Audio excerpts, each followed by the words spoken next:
দুটো আইসক্রিম নিয়ে চলে এসেছি, এই যে পোলারের। এটার মনে হয় আর কয়েকটা ফ্লেভার আছে কি নেই আমার জানা নেই অ্যাকচুয়ালি।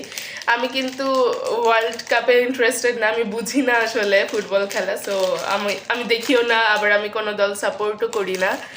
সো তাও দেখে আমার মানে ট্রাই করার ইন্টারেস্ট জাগলো। একটা হচ্ছে আর্জেন্টাইন ফ্লেভার, এটা হচ্ছে ব্লুবেরি আর লিচু, আর এইটা লিচু আর আনারস। এটা জার্মান, আর এটা হচ্ছে আর্জেন্টাইন। সো আগে ট্রাই করা যাক। এটা অনেকটা গলেও গেছে।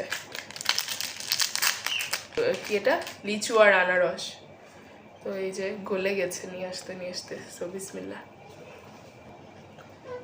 ভালো, ট্রাই করতে পারেন।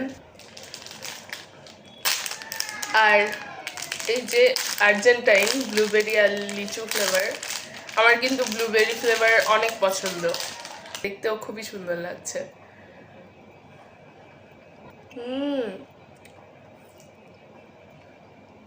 এটা গলে যাচ্ছে অনেক বেশি।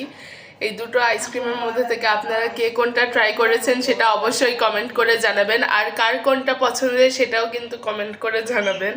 এটা অনেকটা গলে গিয়েছে। সো এই যে আমার দুটোই ভালো লেগেছে আলহামদুলিল্লাহ, দুটোই অনেক মজা। বেশি দাম না, আবার 20 টাকা করে মাত্র ললি আইসক্রিম। সো আপনারা কারা কারা এই দুটো আইসক্রিম ট্রাই করেছেন অবশ্যই কিন্তু কমেন্ট করে জানাবেন। এই ভিডিওটা কিন্তু মোটেও স্পন্সর্ড না, আমার দেখে ট্রাই করতে মন চাইলো তাই ট্রাই করলাম অ্যান্ড আপনাদের সঙ্গে শেয়ার করলাম। আপনাদের কার কার এই আইসক্রিমটা ভালো লেগেছে কমেন্ট করে জানাবেন, কে কোন ফ্লেভার পছন্দ করেন সেটাও কমেন্ট করে জানাবেন।